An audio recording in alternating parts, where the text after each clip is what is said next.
Basically, once I'm done speaking, by the way, this is Spartan here, Beth's going to come on, Mama's Options, and give you a breakdown of the news events that happen over the course of the evening, as well as some of the ETFs macro stuff that she'll be looking at in the short term and today.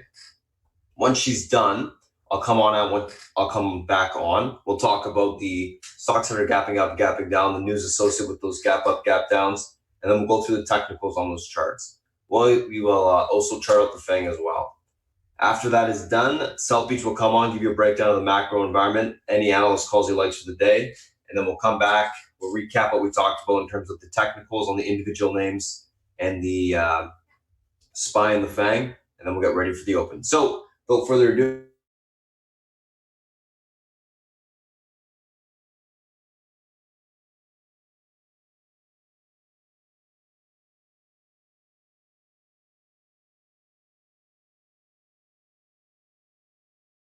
a fun one, actually. Lots to discuss as to why the focus will be on why it matters regarding the tariffs, why them staying in place. Okay, I understand why they're doing it, but it also has a cascade effect. Right? Yesterday, CPI. I can't explain this, guys. The only thing that would allow this to happen, guys, is if businesses are absorbing the costs on the commodity side / with the tariffs, et cetera, et cetera. The consumer, it's all about the consumer, right? So this is what the tailwind looks like when you have no price increases. And that's somewhere along the line, this is going to crack and go up, but clearly not now. API, you know what I think about that? It's a shit show. Nobody even wants to forecast what's going to happen with it. It was a build of 1.1 million, you know, whatever. Okay. On the Eurozone, we're seeing stability in terms of their CPI, a little bit of an uptick on the French side. That's going to be important. We have to see, you know, the data to see what the ECB is going to have to do. Right now, we know that in the Scandinavian countries, it's not negative anymore. I believe it was Norway that had the negative. Now it's flat yield. We'll see how that progresses. What can you say about the UK? It's really sad. That's all I have to say. Industrial production was a little bit softer than expected. Trade was a little bit softer than expected. We do have PPI coming out, right, at 8:30. And we also have New York Empire State Manufacturing. But this PPI is going to be fun to see if it is true that the businesses are absorbing the costs of manufacturing, then one would anticipate that this would go up. And as you can see, there was -2. Now they're looking for a +2. So that's something we have to look at. Crude oil inventories, God bless, I have no idea what's going to happen with that. We have some Fed heads talking before the quiet time with the FOMC. It's really late. It's at the end of the month. Okay, and Harker and Kaplan are talking, as well as the Bundesbank. Wiedemann is also talking. Beige Book. This is important because this is forward-looking as opposed to, it tells us where they see the economies going, okay, in terms of the different regions. So that's notable. Let's talk about what happened overnight. These Chinese central bank injected $58 billion of loans, right? This has implications and they're not positive, right? The fact that they actually have to do this is notable. They didn't lower their rates at all, but they did inject the money.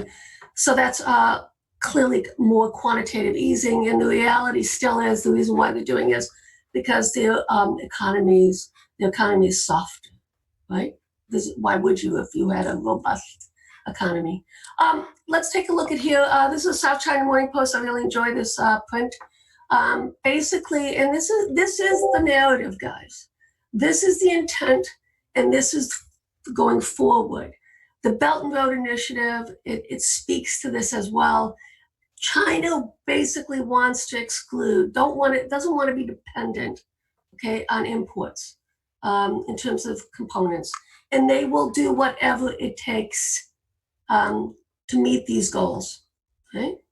So this is, like I say, they had the meeting last month.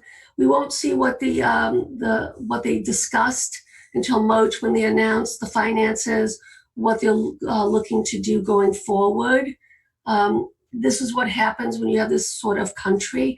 They can say and do whatever they damn well want to do, right? And with the ability with these Belt and Road, this is the game plan, guys. They want to become less and less dependent on the United States. And where does that come? What's the offset for that?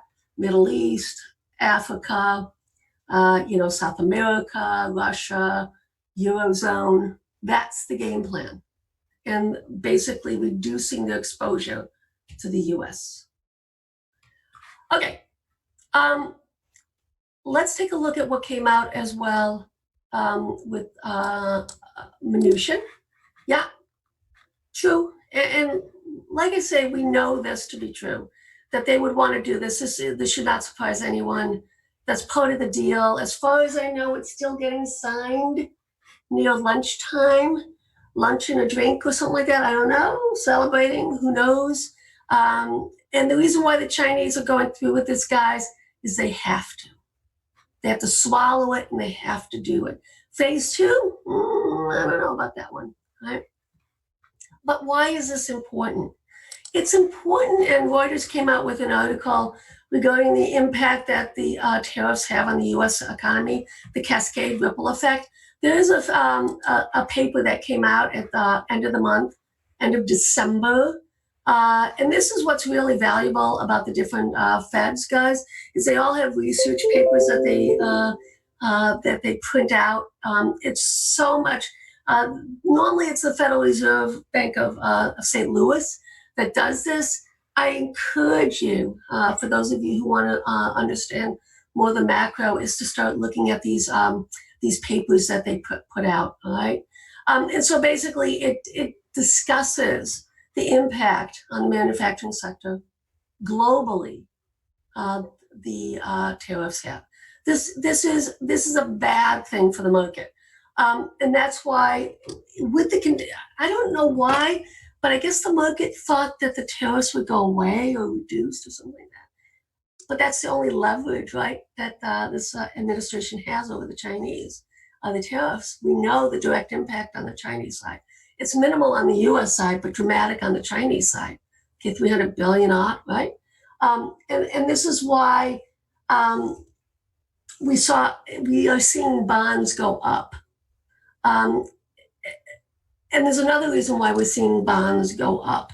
And I've talked about this before in terms of the short squeeze that's happening right now. All right, think of it in this way. Okay, well, in 2008, with the financial crisis, right, there were legislation that was put into place that required financial institutions to have an X amount of percentages in cash on the sideline, right? We know that this administration has basically gutted that. And so the question is, with these institutions, where do you put your money, right? Do you want to leverage it and put it in the market, in derivatives as well as in exposure to the market, right? Or do you want to basically have it set aside for repos?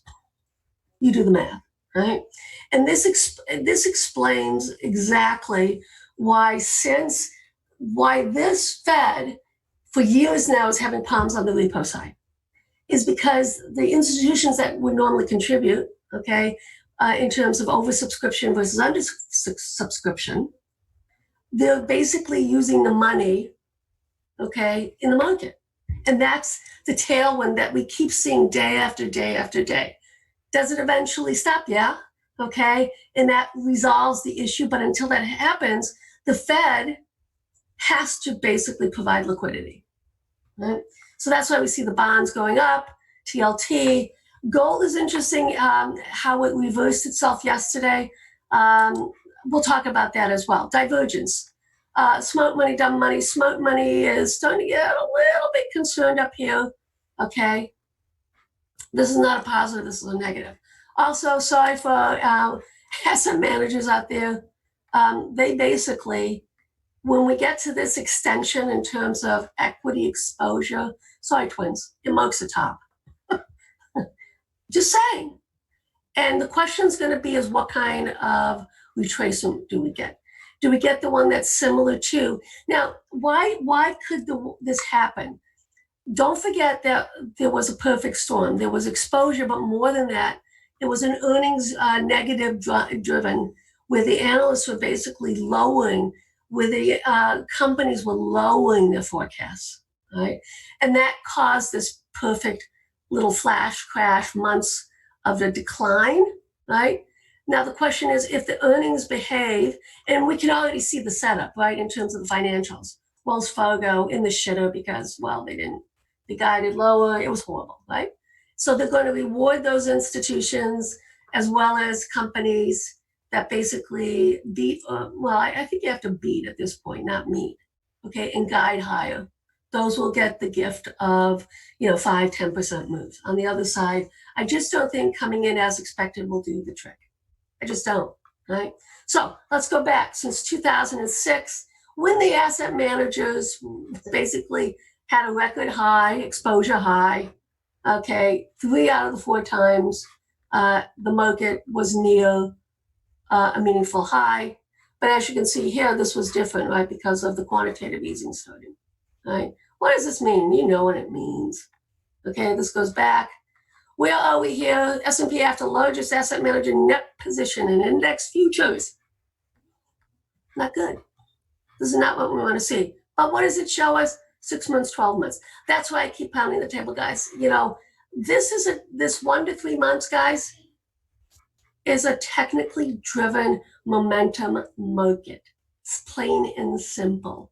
And that's why it's so much fun being in the room with Spartan, because that's his specialty. That's what the dude does. He's a master technician, Momo King. And that's why it's so much fun. He finds the breakouts and we just jump on it and have fun. Longer term, and this is why I have on the swing side, I've basically set the portfolio to 2021 and farther out. I don't want to worry about it. In this way, it saves up the ability for me to basically follow these momentum trades on the short term. Okay, all right. Let's take a look at some of the ETFs that I like to follow, commodities, etc. There's a nice article that came out on the Wall Street Journal that discusses a weaker dollar and how that impacts commodities. It's important that for those of you who are learning macroeconomics that you read this. There is a direct impact, all right? And it's something that we have to be aware of. So where are we on the dollar? This is where we're on the dollar. I also think the question at hand is, and I think this is another thing that we have to be aware of because of this administration, a lot of foreign entities, countries, are really wanting to get away from US dollar pegged commodities / currencies. Right? One of the examples is in China, their crude is basically, they have futures that ties it to gold, not to the US dollar. Right? We know that they came out with Russia, just announced in terms of its gold forex reserves, it's up to 554 billion. We are seeing central banks basically take liquidity out of the gold side. And don't forget, currencies used to be gold backed, right? Hundreds of years ago, the gold standard, and then it basically changed. And this is something that, I'm not saying that's going to happen, but I think a lot of countries are really discussing whether they want to have their assets / currencies so heavily weighted on the US dollar. Okay? Don't forget, ECB doesn't want the euro to keep going up. So this is a little bit of a battleground. Ideally, what we're going to have happen is that we will break the support on this is a monthly chart, guys. Double bottom, break that. And that will be obviously incredibly bullish for the commodities as well as in particular gold. Right? Let's take a look here at the commodities, CRB. This is heavily weighted to the oil sector. basically reach the midpoint of this channel, double top in place. This is a monthly as well, guys. This is a bugaboo. Right? We needed to pop this top and start the next leg higher. Right now it's consolidating. The question is going to be is whether this double top holds and then we start to head back down. This would not be good because that would mean oil is selling off. And don't forget, it's all about growth, right? The engine that drives commodities is growth. And we have to keep an eye on that to see whether it can happen. A little bit of concern, obviously, is because of the tariff situation. Right. Let's take a look at the NASDAQ. I've done this before. I want to take a little bit of a deep dive in this. We are actually breaking above this one symmetry level. Okay. We don't have time until May. This is a monthly. But if you look at the daily, weekly, we are basically having time and price extensions. But who cares? You don't pick a top, right? It's just something that it's another reason why you would roll up or out, you would take profits, you would have trailing stops, you would tighten those trailing stops because it's the elasticity theory, right, guys? We're stretching like a rubber band. It will snap. You just don't know when. It could be this month, next month, who knows? And that's not of concern to me, right? What's of concern is making sure that I tell you, you have to be looking behind your shoulder, not picking the top, but tightening up your stops or rolling up and out if you're in options. Putting covered calls on if you have equity. This is just common sense, right? Because of where we are with this extension. And Keynes, right? The market can stay exuberant a lot more than you can stay solvent. It's a beautiful, amazing world we live in right now. All right. Okay. So where are we here on the S&P, SPX? We do have January is price is time and price right now, guys, on the S&P. Be aware of that. All right. Another one supporting the fact that you gotta be a little bit cautious. Right? And that's why you want to focus on the momentum trades, short-term momentum trades. Once again, 85% probability after you get a breakout that underlying equity will move for 5 to 8 trading days to the upside. 85%. We'll take that trade any day. I'll take that trade any day. All right, Taiwan Semi. This is a baby that I like to trade. What I've done is I'm still in my Taiwan Semi. I wrote some calls, created a call spread. My concern still is that we have to get inside the Bollinger, and that's going to take another month. All right. We do, last month there was time, and now we don't have time really until September. I do want it to basically sideways consolidate here to allow it to get back inside the Bollinger. We are extended, you betcha. Okay, and in terms of actual price, we're just about there at 60.96. The high, as you can see, is 60.64. Right. Okay, so let's take a peek at Fibonacci Queen, Kaylin Borden. I subscribe to her, but she's actually joined forces with Elliott Wave. So this is the only Elliott Wave. Avi Gilbert is the only one that I follow. He's just brilliant. He's good. I pay for the service. She actually is providing information. Yeah, we've got time and price, but we had time and price last month in December. We got time and price extension as well. It's meaningless. All it tells you is protect your profits. That's all it tells you. Right. Okay, let's take a peeky poo on the chart side. TLT. I want to talk about this. I did re-enter the TLT basically when it bounced off of this extension. It is now breaking this down trend line. It is behaving like a commodity. There's no question about it. So I'm trading it like a commodity. Okay. So basically, what's the next level here? Last week's high, 139.71. And then after that, we may get a little bit pinned. The 21 on these Bollinger guys, I use the 21. That could hold it back. But as you can see, then we have some room up to 141 if we take out this level. And that's worth scalping, guys, if you want to, on this breakout here. We got some room up. Okay, let's take a look at the crude.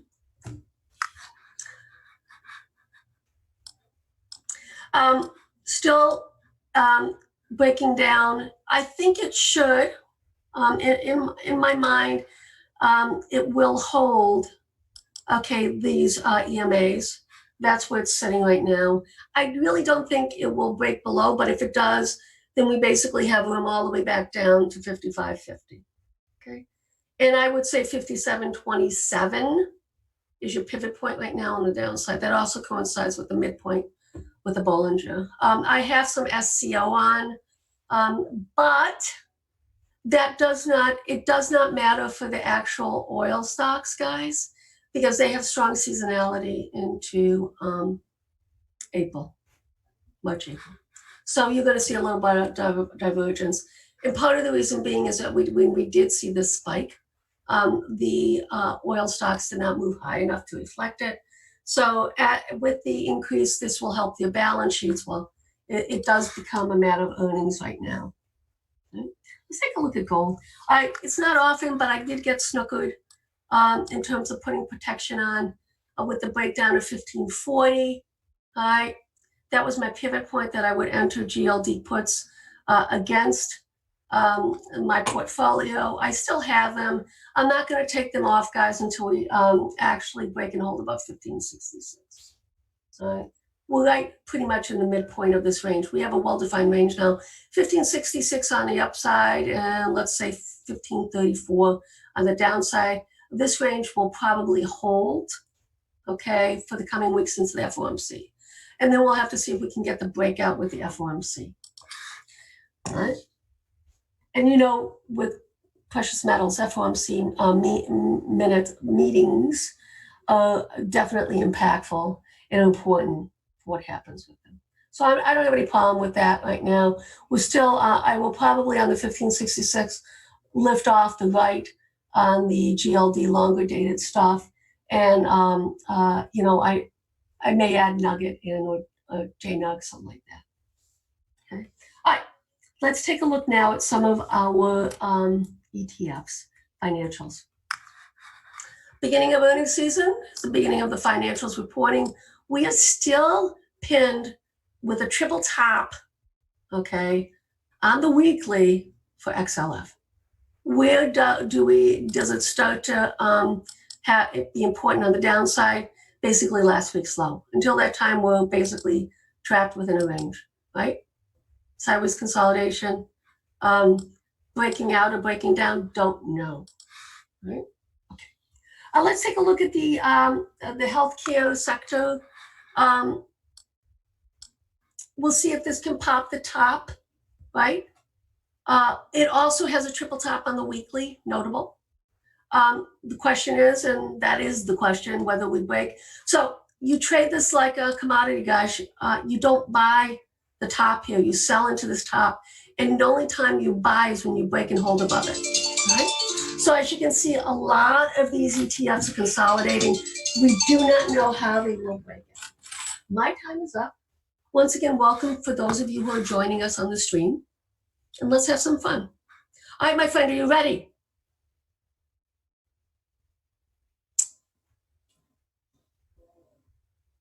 Yeah, I'm ready. Okay, guys. Cheers. All right, guys, morning. Gonna pop up the screen share here. Give me 1 sec. There we go. Okay.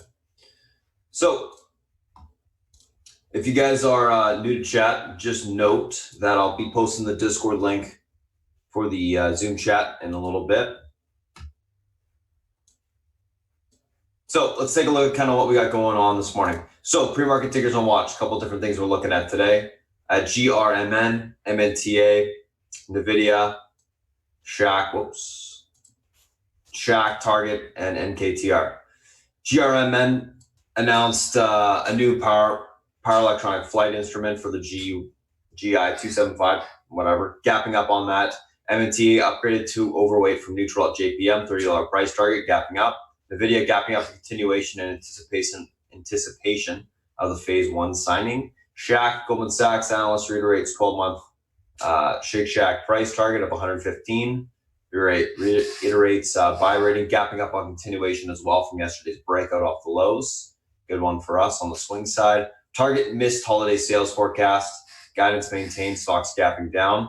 And then NKTR, FDA advisory committee votes 27-0 against recommending approval of one of their drugs. So unanimous vote saying no. Stocks gapping down on that, of course. Let's take a look at what we got going on this morning in terms of these names from a technical standpoint. So let's take a look. A couple different things that we're looking at today. So first two we're going to be looking at are GRMN and then the MNTA. GRMN, MNTA.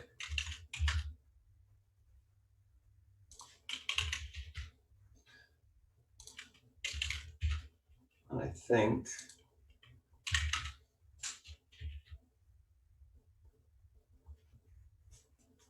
I may just want to replace this GRMN with the Goldman Sachs for now. I'm going to do that actually, yeah. Just because that GRMN is really thin and Goldman Sachs obviously coming off of earnings. So I'm just going to replace that one altogether. Planning on doing that before I got on, but I'm going to do it now.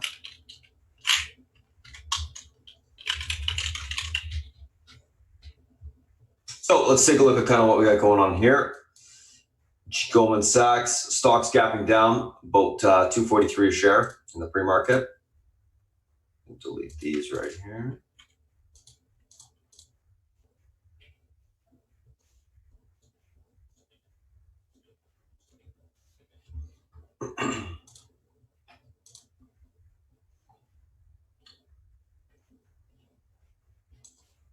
There we go.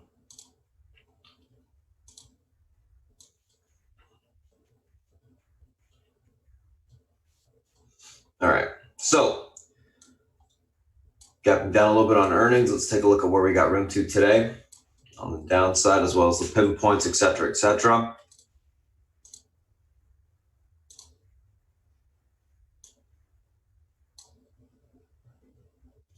Over resistance there. Let's mark the support right here. A little bit of support right here.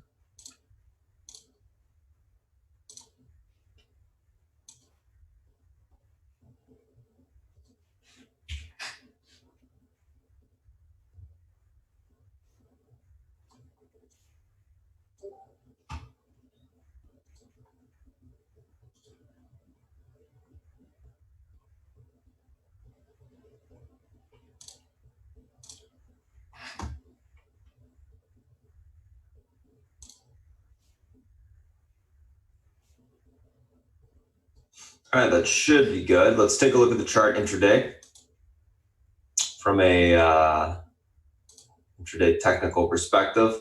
So what do we got going on Goldman Sachs right now? Pivot point to the downside is going to be this 241.62 level. If this level is able to hold, we can see a bounce back towards the 245.37, filling the gap, and then into that 247.73 level. Recent head and shoulders resistance on the upside. Unable to hold 241.62, look for a pullback towards the 239.29 area to the 237.81 support on the downside. Overall on Goldman Sachs right now, going to be leaning bearish, looking for a continuation on the sell-off into the pivot. It's a little extended on the daily as well into the earnings, so would be surprising to see more continuation to the downside before a bounce. So I'll be looking for continuation right now to 241.62 on the downside, and then we'll see whether or not that pivot can hold on the open. There we go. Let's take a look at this MNTA. So stocks gapping up in continuation. Stocks gapping up because of the upgraded from JPM to overweight from neutral, $30 price target. Let's take a look at where the stocks got room to today. Obviously, big push recently, last couple days, into the 30 mark.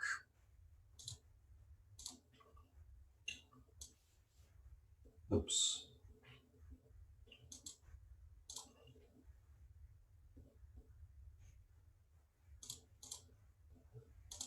Pretty tight resistance levels.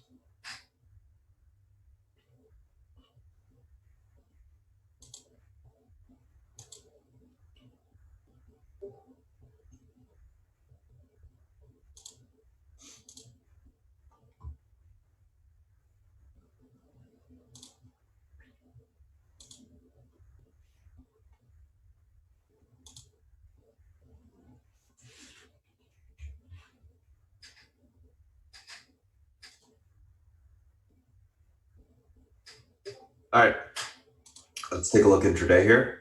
So MNTA, guys, what do we got going on?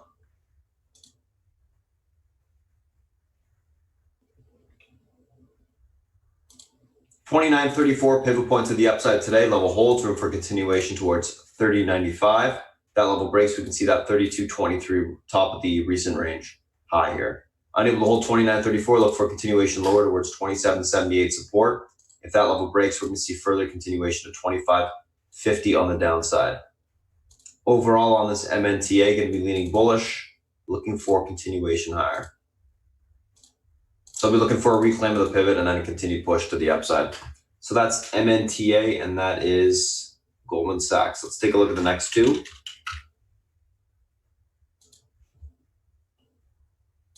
Take a screenshot of those.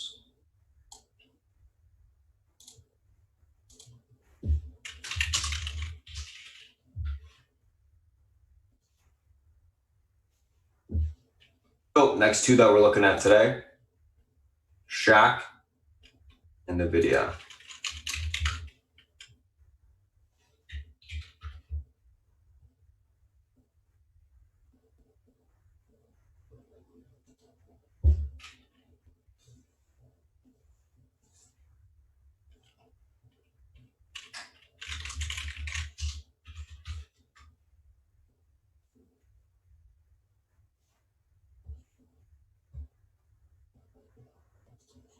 All right, let's take a look at NVIDIA here. Stock's gapping up a little bit.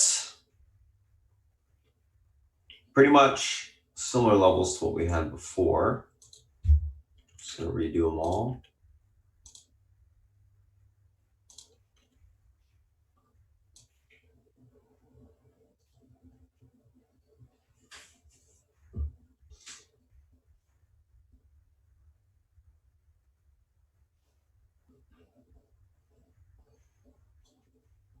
Should be a level at the 256 area.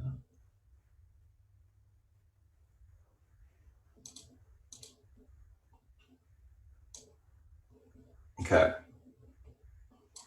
So pivot point on NVIDIA to the upside today is 249.66. Level holds. Got room towards that 253.99 area. There should be a little bit of resistance at that 253s as well. If we can get through that spot, 256.60 will be the next level on the upside. Unable to hold the 249.66 area of support, or get back through that pivot resistance, I should say, sorry. Look for a continuation into the 246.87 on the downside. That level breaks, we'll see 244.58 tested. Overall on NVIDIA, going to be leaning on the bullish side, looking for a retest and reclaim of that pivot point this morning for continuation higher. Uptrend's intact on the daily and on the hourly. Chart looks good. We'll see if we can reclaim this for a continued push to the upside. So that is NVIDIA. Let's take a look at Shack.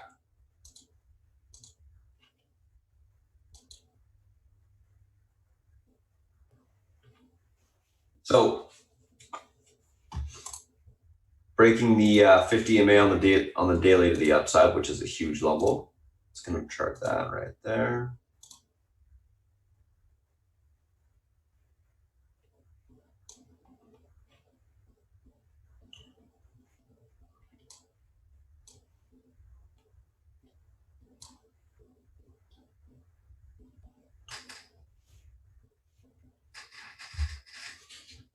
One sec.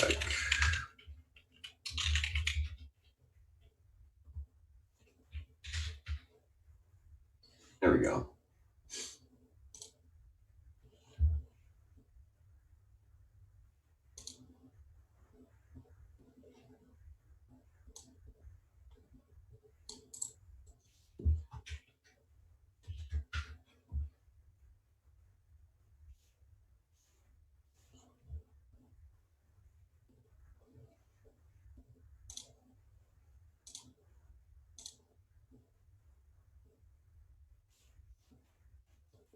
All right. Okay, there we go. That's that. Let's go higher here. Oops, top of the range. Get rid of that one after.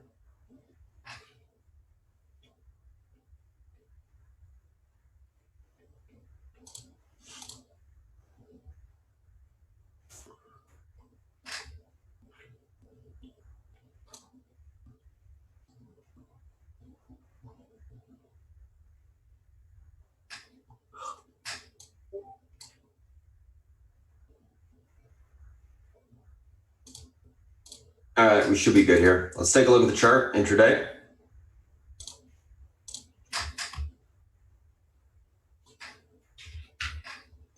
I'm just going to get rid of this alert here. This always, these are levels that trigger when they break certain resistance points that I set on charts, guys.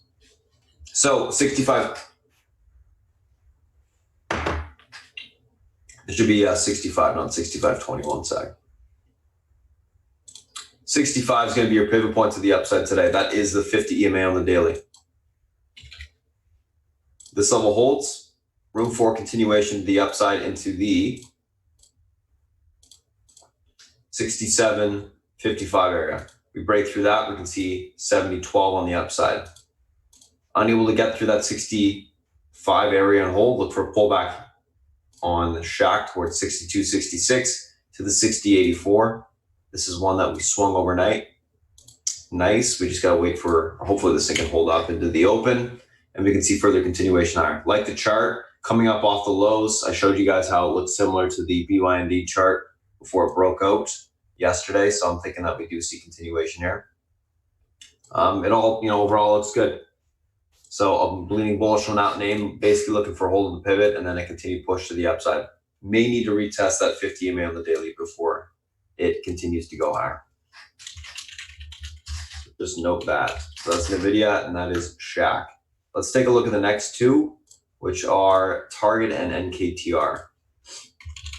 Target and NKTR.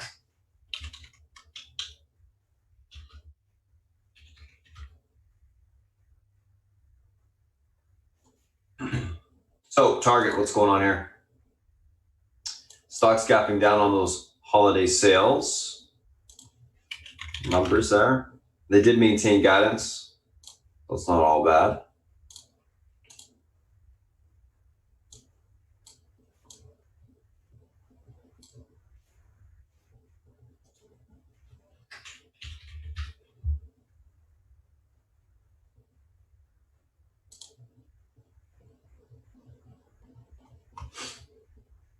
So stock's gapping down to about 116.90 on the downside. Let's take a look at where we got room to today. Okay.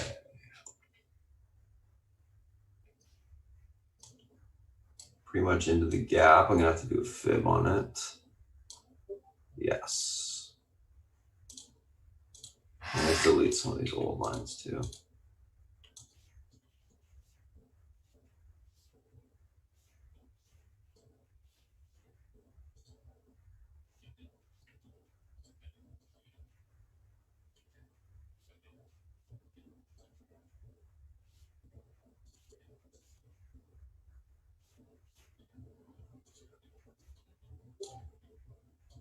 All right.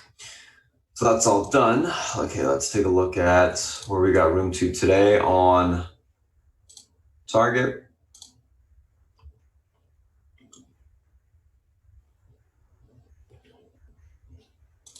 Throwing a fib here. I'm also going to mark some levels.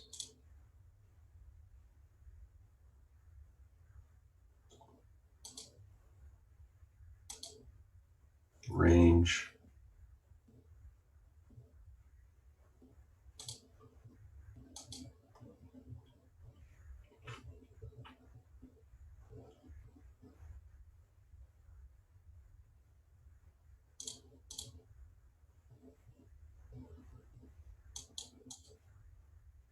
All right. Let's take a look at this chart intraday here.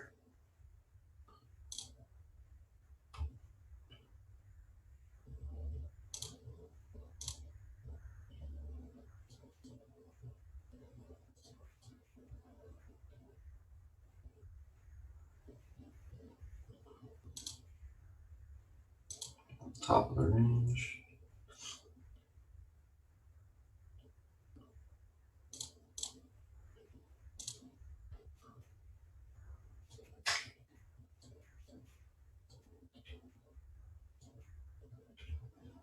All right, so 117.38 is going to be your pivot point to the downside today. This level is unable to be reclaimed. Room lower towards 114.69 support. Level breaks, we can see the 110.93 on the downside. 117.38 is able to be reclaimed. Look for a bounce back towards 119.95 to the 122.36 level, and then we can look for topping there to take the stock short. Overall, going to be leaning bullish on the name. Going to be looking for basing to occur to take the stock long. I think the fact that they kept guidance the same is a positive, obviously, as well as I do think it will be bought back into earnings. So I think they're going to buy the dip. So I'll be looking for basing to take the stock long. That's target. Let's take a look at NKTR. So stock's gapping down. Drug, basically unanimous rejection on this one. 24.32 is where we're trading at in the pre-market. Let's chart the EMA support.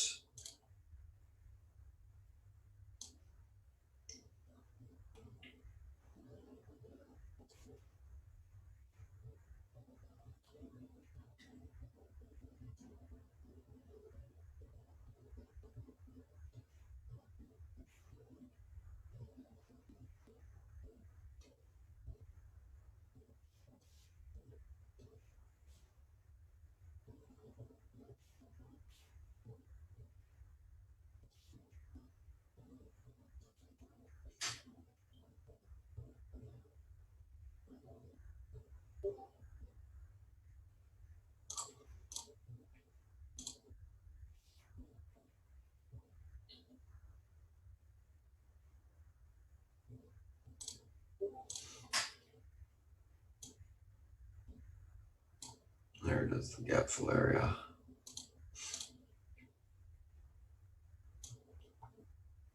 Okay, let's take a look at this chart intraday.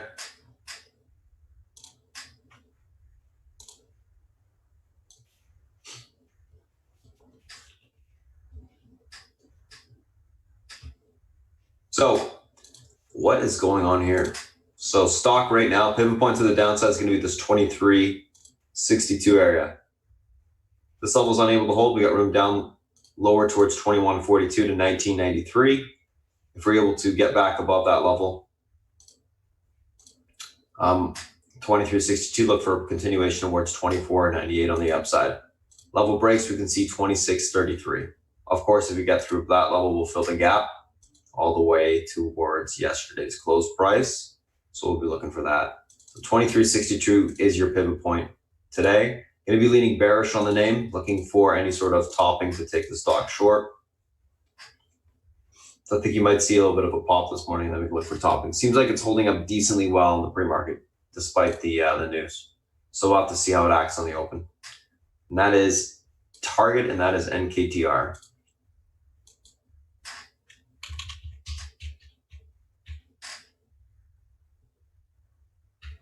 Let's take a look at the last couple things here, which is the SPY and the FANG. So let's take a look at these names.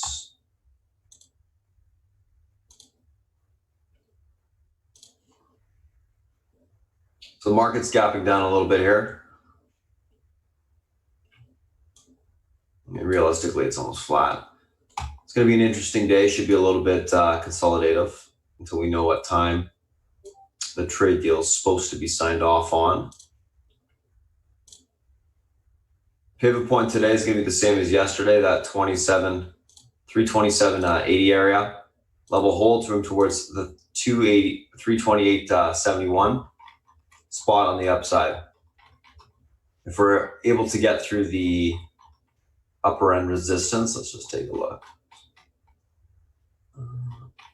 I have my levels charted out from yesterday. 329.25 will be the next level of resistance on the upside if we can break that. 328.71. And if we really can get going through that level, then 332s is technically where we have room to. Unable to hold 327.81, look for a pullback towards the 326.79 level on the downside.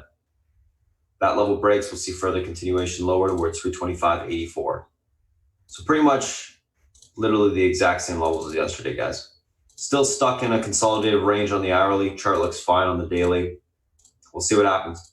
From a technical standpoint, we still are strong. And I think that's notable. Watch Goldman Sachs guys into the pivot here.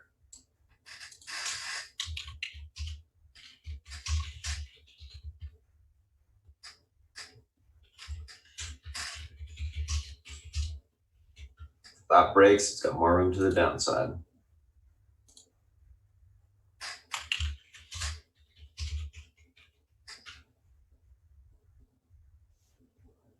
All right, so that's the SPY. Let's take a look at Apple.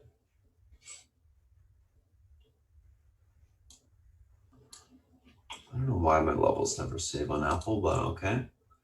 Let's just do them again. 313.30.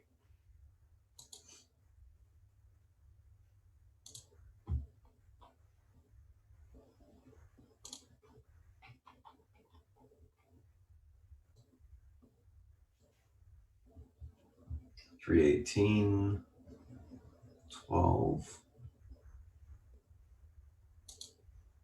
That'll do.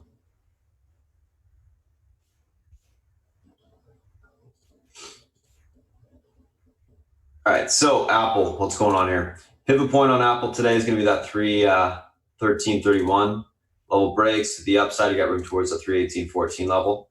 Unable to hold, look for a pullback towards the 310.73 to the 308.95 level on the downside.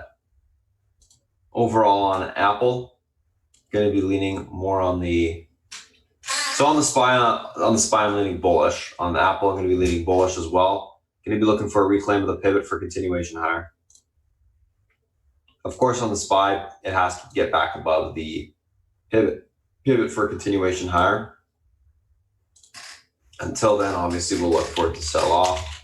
But overall, I am leaning bullish on it today. So Apple, same sort of concept. Looking for it to get back above the pivot. Overall, leaning bullish on it today, but I won't go long until it breaks back above that pivot. Unless it gets extended to the downside or something like that. Amazon, up a little bit in the pre-market. Let's see where the pivot is. Today, it's going to be 1864 if the level breaks. Get room to the lower end of the range, 1850.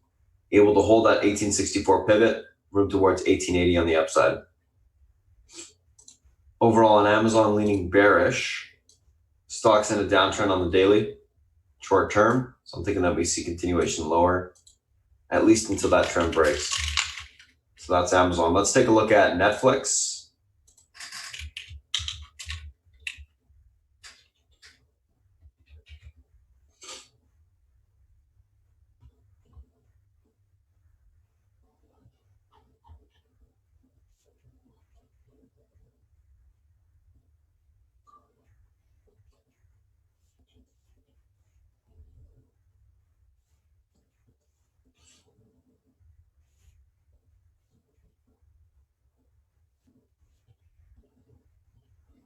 All right, so Netflix, what's going on here? Pivot point today is going to be this level to the upside. Sorry, guys. 341.25 level breaks. We got room for continuation of 346.76 on the upside. Unable to hold 341.25 or get back above that resistance. Recent range break to the upside. Look for a pullback to 327.86. That level breaks. We're going to see that 335.61 on the downside. So that will be your key support. And then obviously if that breaks, you got a little bit more room towards the 331 area. So we'll see what happens there. Overall on Netflix, I am leaning more on the bullish side, looking for continuation higher, but it does need to break this huge head and shoulders level on the hourly here for continuation higher, as well as get back through that, range break on the upside on the daily 341.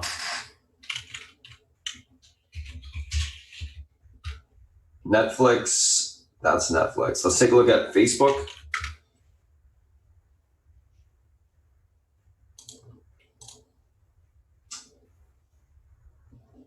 This is one I gotta look at my levels from yesterday as well, so I don't have to redo them. Let's see here. All right, 222, 218.61, and then 216.04 on the downside. Then we can go higher, I guess, the higher level, 223.77. That's fine. All righty, so what's going on with Facebook? Facebook, obviously, a little bit of a push this morning from last day's close, which is good. 218.61 is the pivot point on the downside today. This level holds, room for continuation higher to 222, to the 223.75 level. Unable to hold 218.61, look for a pullback to 216 on the downside. Overall on Facebook, going to be leaning bullish as long as it can hold that pivot point, and I'll be looking for continuation of the upside. I think it will be a little bit of a grinder. It did fill that extension gap it had on the daily, and that's good. So for continuation of the upside. So that's Facebook. Let's take a look at Google.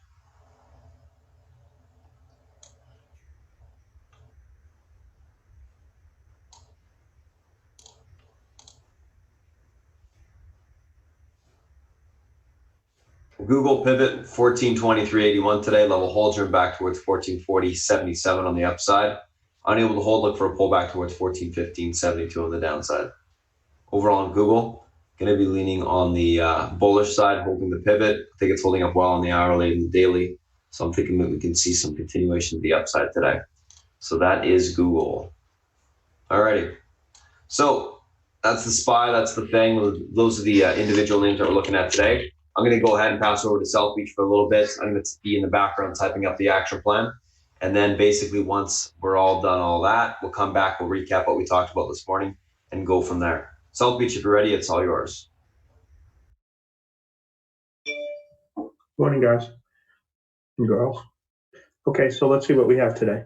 Bonds are pretty much selling off everywhere today, which you could pretend is a risk-off day from the get-go. All right, especially in the UK.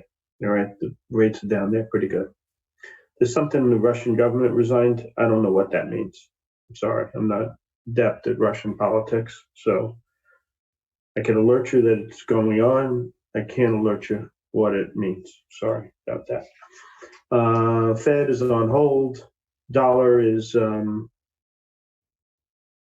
of hanging in there. I think it's in a topping mode. Okay. China we'll discuss in a few minutes. Brexit is an ongoing situation. Middle East was quiet. Impeachment looks like the thing's going to get going in earnest next week.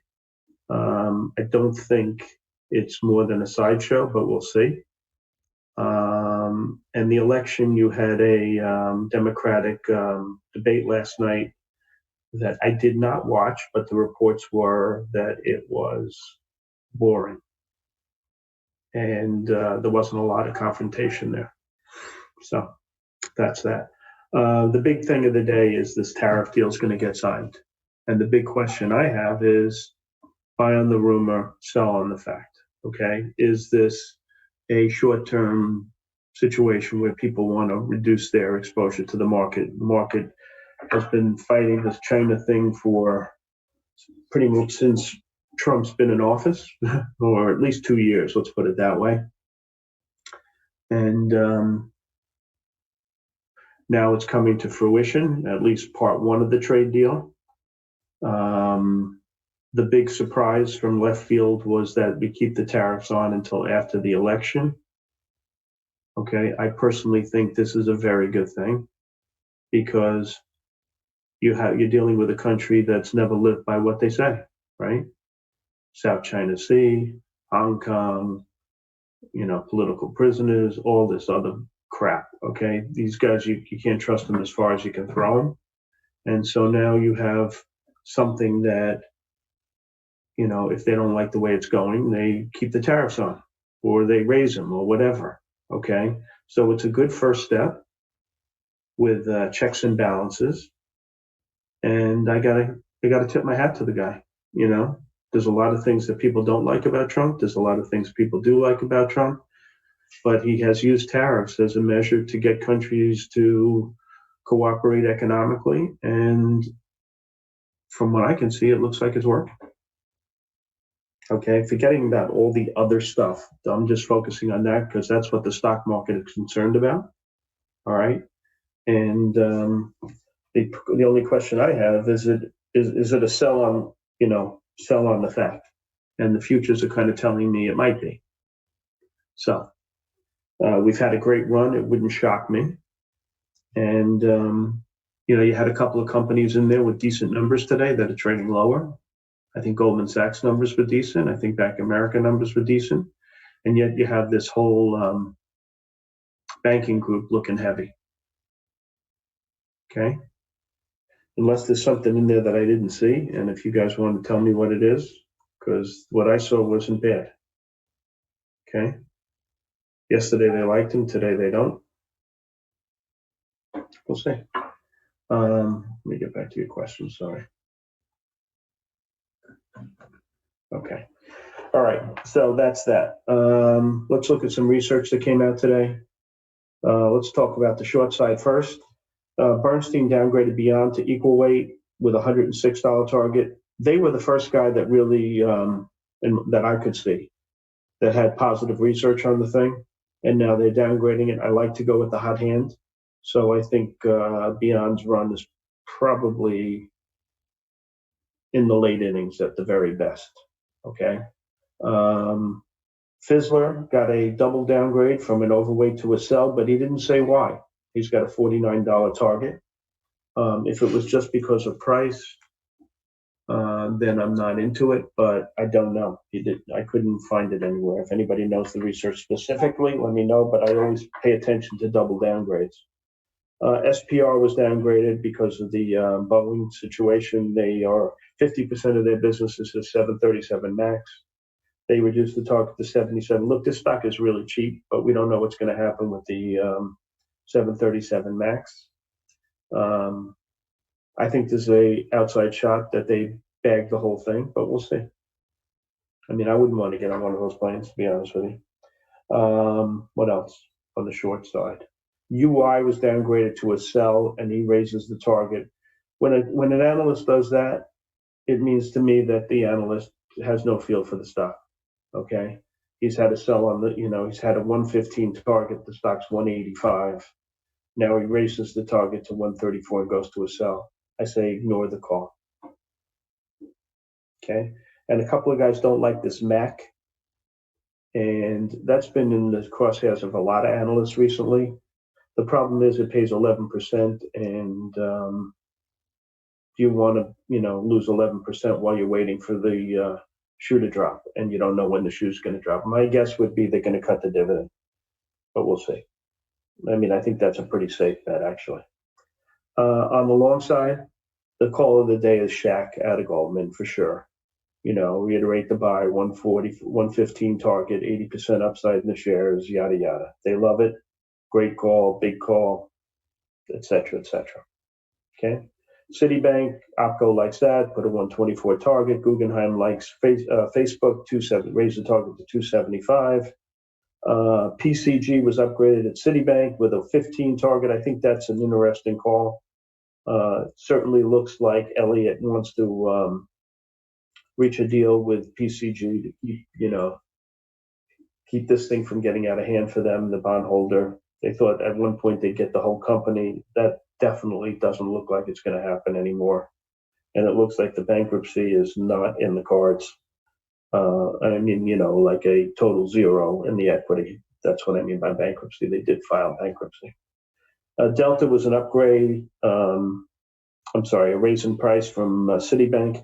I thought this was interesting. Stevens was constructive on American Express with a 130 target, and they look back at the fact that Delta made an extra their relationship on that co-branded card with American Express. The profits on that were up 20%.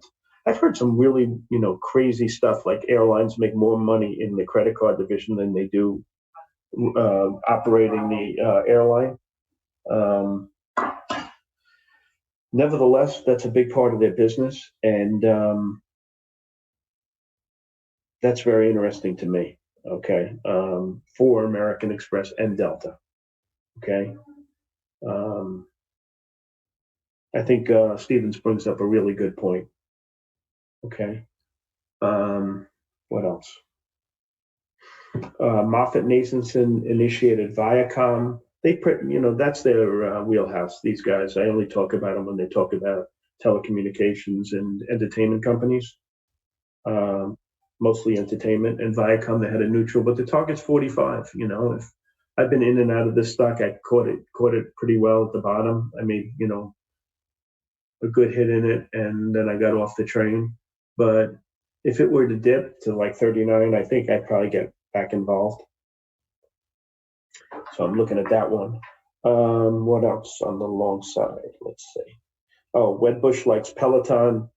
I'm hearing that Peloton's going to have good earnings. I think Christmas went well for them. We'll see what happens with that. Okay.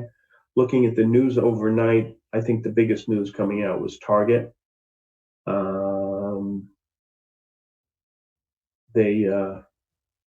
Their sales for Christmas were softer than expectations, right? Oh, there's one other thing I wanted to talk about. Sorry. I think that another big call on the day is these trucking stocks. Okay, it looks like the worm has turned, and these stocks, the point of least resistance is going to be on the upside. These stocks have been kind of flatlined for a really long time, mostly because they haven't been able to find drivers to drive the trucks. It looks like that problem is past, and they're going to get some pricing power. So a couple of guys are positive on these truck stocks. I think it's a good call. Okay. Werner, CHRW, LSTR, ECHO are the names. I think I really like this idea, and I like the fact that these stocks have not moved in years. Okay, so that's that. And there was one other thing, Info. I'm not BMO Capital. I'm not a huge fan of these guys, but they raised the target to 131. Getting back to Target, I think Target is arguably the best. You can argue that Lulu and RH and Costco and Target and Walmart are the best run retailers. And when one of them, kind of trips up, it makes me scratch my head about all the guys that aren't well run. So I am definitely going to be looking at this group today. Okay. I think this is a major thing from a company that's run as good as it can be run. And they had a bad, the Christmas time was not as good as expectations. So I think that's important. Hasbro, I'm told, and they were soft in toys. So Hasbro and Mattel are down. I'm just questioning if people bought the toys elsewhere. Okay. Mattel has a new CEO that I'm very fond of. I'm fortunate I wasn't long that stock overnight. Stock has had a great run. I've been in it. You know that. I think it's breaking out. And I kind of think if it were going to get, I'd love it to get smacked so I can buy some. That's my thinking in Mattel. Okay. What else? So the big things of the day, in my opinion, are the Shaq call. Do we sell on the signing of the deal? Is the market going to have a little bit of a retrenchment, getting what it wants? That's a big thing. The targets, the retail group is something definitely to focus on. With rates lower today, you're going to see some strength in consumer non-durables and utility stocks, and probably the drug group, which was strong yesterday. You're going to see weakness in insurance and cyclical stocks, probably, and the bank stocks. Cyclicals, they may bounce, may not go down as much because of the signing with China, but we'll keep an eye on that. And that is the situation. Let's see what I have positions in, okay? You know, I put on that Bob Up put spread as insurance last night. I took these pot stocks home. Jeffries was negative on Tilray. Reiterate the hold $18 target. Look, they're coming in this morning. The stocks have been strong. I'm definitely trolling that area. Okay, I like them. I don't care what Jeffrey says. Teva, I'm involved in that on the long side. I'm involved in Vonage. I'm involved in PINS, PINS. I took all those as overnight as trades. Let's see what else I got going on here. I bought silver. I went back into that position yesterday, SILV. I had stepped off the train. I got back on the train thinking, market may have a temporary, hiatus after the signing. So I bought that. Perigo, I'm long that one. I love that chart. Okay. Reminds me very much, Spartan as well, of the chart in, what is it? Beyond Beef or Beyond Meat or whatever it's called. So I have that. So I have all the pot stocks, Cron, CGC, Tilray, Teva, I have VG. You get the gist. Okay, you guys know my positions. I'll let you know. That's really, I didn't have a lot of exposure overnight. I have space, I have space. I love space. I like the warrants a lot better than the stock, especially if you trade equal dollar amounts. And I love it. My favorite my favorite trucking company would be CHRW.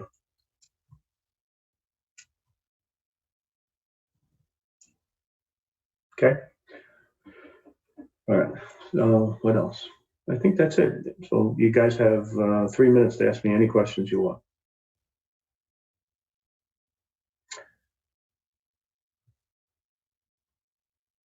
Okay. Just be careful when the signing comes. Okay. I've seen a lot of times where the thing goes down and the market does something stupid. Okay. That's not uncommon. So I'm going to definitely be aware of that. Any other questions before I go? You got to focus on retail today, guys. That's for sure. I see typing. Perigo, do you love the management? Here's the thing about Perigo. The Perigo management is the guy that ran, what did he run? So the Perigo guy left and he went to BHC, right? And Perigo management was, I think he left the company in disarray, and these guys are definitely getting their shit together. But I think they have one of these big activist hedge funds involved. Let's look at that for one quick second. I'm pretty confident, and I think he's been sort of guiding them, and that would be Smith over at Starboard Value. Let me just double check if he's still in this. Yes, he is. He sold half his position. So he's got 4.1 million shares. I think the management's done a decent job, after a period of problems when the senior guy left and went to BHC. So they're okay. What time would you appreciate? 11. I'm looking. Alta, that's him. Okay, so that's it, guys. I'm going to give it back to Spartan. Thanks for your time. If I see anything important, I'll let you know, but you know where I'm focusing today. Okay. Spartan, it's all yours. All right, thanks, Beach. All right, guys, let's take a look at what we got going on this morning. I reposted everything here, or not reposted. I posted all the pre-market action plan, notes, etc. Quickly show you guys that. You can screenshot this or stop it on the YouTube video if you want to read it. So that's that right there. Let's scroll it up to the next two. And then the next two. And then obviously you can see all the charts posted out. Let's take a look at what we got going on this morning. Quick little reiteration of what we're looking at. So today, Goldman Sachs gapping down on the earnings. Looking at that one, MNCA upgraded to overweight from neutral at JPM, $30 price target. Stocks gapping up. NVIDIA gapping up in continuation in anticipation of phase 1 signing. Shack, Goldman Sachs analyst reiterates 12-month Shake Shack target of $115. Reiterates buy rating and gapping up on continuation there. Target missed holiday sales forecast guidance maintained. Stock is gapping down on that one. And then NKTR, FDA Advisory Committee votes 27 against recommending approval of Nectar's, one of their drugs. So stock is gapping down there. Let's take a look at these names from a technical standpoint intraday. First two we're going to be looking at, guys, Goldman Sachs and MNTA. So let's take a look at Goldman Sachs here. One sec. There we go. Goldman Sachs and MNTA. So Goldman Sachs, stock's gapping down. We hit that pivot point, 241.62 on the downside right now. If this level is unable to hold this morning, guys, look for continuation lower towards 239.29. If that level breaks, we're going to see 237.81 on the downside tested. If we're able to hold the pivot, we look for a bounce back towards the 245.37 level of resistance. Levels reclaimed, we can see 247.73 on the upside. Overall on Goldman Sachs, going to be leaning bearish today, looking for continuation of the downside. We'll see what happens at that pivot.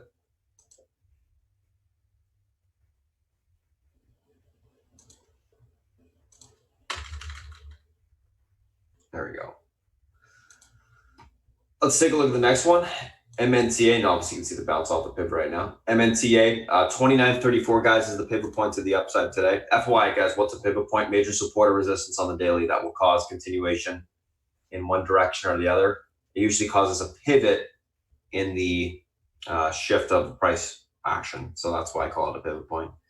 29.34, pivot point today. Level holds, room back towards 30.95 to the upside. Level breaks, 32.23 will be tested. Unable to hold 29.34, look for a pullback to 27.78 support. If this level breaks, we're going to see 25.50 on the downside today. Overall on MNTA, going to be leaning bullish, looking for continuation to the upside. Let's take a look at the next two, which are NVIDIA and Shack. NVIDIA 249.66 is your pivot point to the upside today. This level's reclaimed. We got room higher towards 253. If you can break through that level, 256.60 will be tested on the upside. 249.66 unable to hold on NVIDIA. Look for a continuation pullback towards 246.87 support.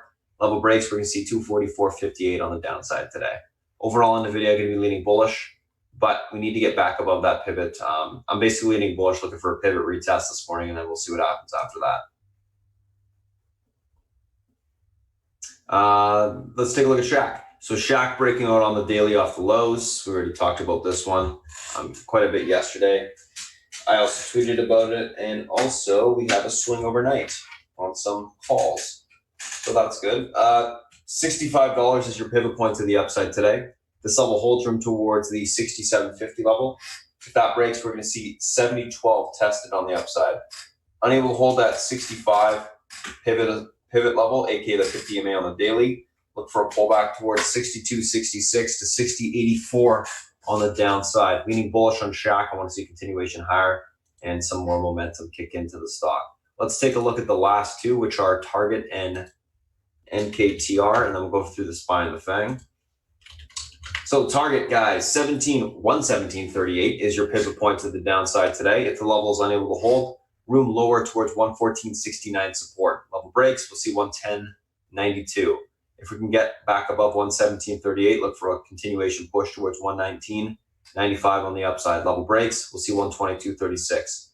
Overall on Target, going to be leaning on the bullish side, looking for basing to occur to take the stock long. I like the fact that they didn't lower their guidance, so we'll see what happens there. And then the NKTR 23.62 pivot point to the downside today.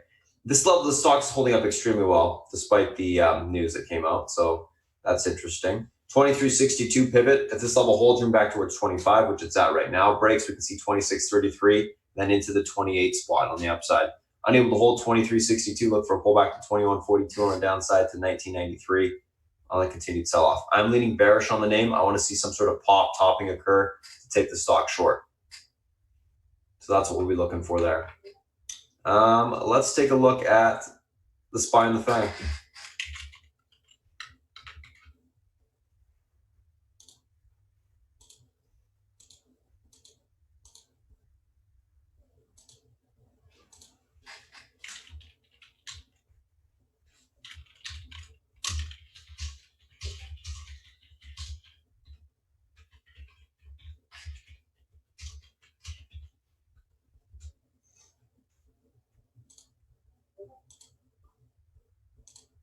All right, let's take a look at the SPY. So SPY, guys, 237.81 pivot point to the upside today. I also posted my thoughts on it and basically what I just wrote about on Twitter, guys. If you don't follow me, take a look at it there. I post basically updates on the SPY like every 15 minutes and free ideas all day. So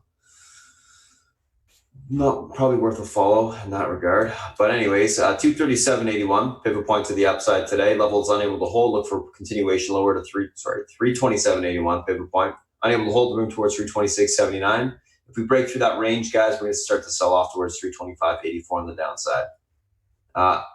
If we are able to hold that 327.81, reclaim that level, look for continuation higher towards 328.71. We break through that, we'll see 26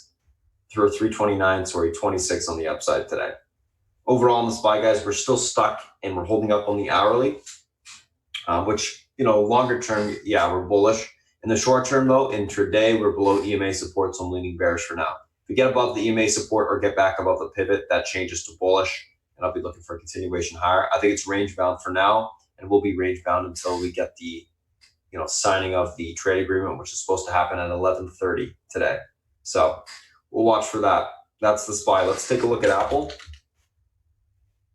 Apple, 313.31 pivot point to the upside today. If this level's reclaimed, we got room back to 318.14. Unable to hold. 310.73 will be tested to the downside. And if that level breaks, we'll see further continuation lower into the 308.95 level for continuation lower.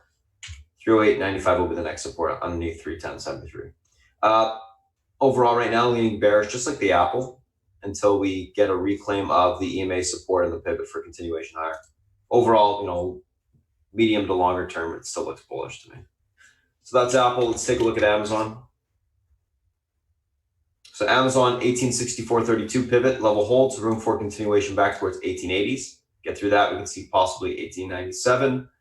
Unable to hold 1864.32, look for a pullback towards 1850.18 on the downside. Overall on Amazon, it's holding the pivot, but on a short to medium term, looking bearish. A little bit of a downtrend intact, so I'm leaning bearish right now on the name. Let's take a look at Netflix. Netflix, 337.96 pivot, level is able to hold. Room for continuation back towards 341.25. That level breaks, we can see 346.70 on the upside. That's a big head and shoulders level to the upside today. Unable to hold 337.96, so for a pullback towards 335.61. If that level breaks, we can see further continuation into the 330.95 level on the downside. Overall, on Netflix, leaning bullish. I want to see continuation to the upside today. Let's take a look at Facebook. 218.61 pivot, levels able to hold. We're back towards 222. That breaks, 223.75 will be tested. Unable to hold 218, look for a pullback towards that 216.04 on the downside. Overall on Facebook, leaning bullish, looking for continuation higher. And then last but not least, guys, Google is holding up decently well. 1440.77 is your resistance to the upside. Pivot is the 1423.81 level. That level cannot hold. We'll see 1415.72 on the downside. Last but not least, so that's the SPY, that's the FANG. Those are the individual names that we're looking at. Really quick, guys, we also have all the options and notes for this morning. You can take a look at that stuff here. Pause it on the YouTube stream. And yeah, that's about it. So that's it for the YouTube stream on Wednesday, guys. I'm going to go ahead and get my admin to close it down. And yeah, thanks for popping in. The recording will be posted, I think directly after the stream's stopped. And if you guys have any questions, feel free to reach out or visit our site, www.spartantrading.com. Thanks for coming in today. See you.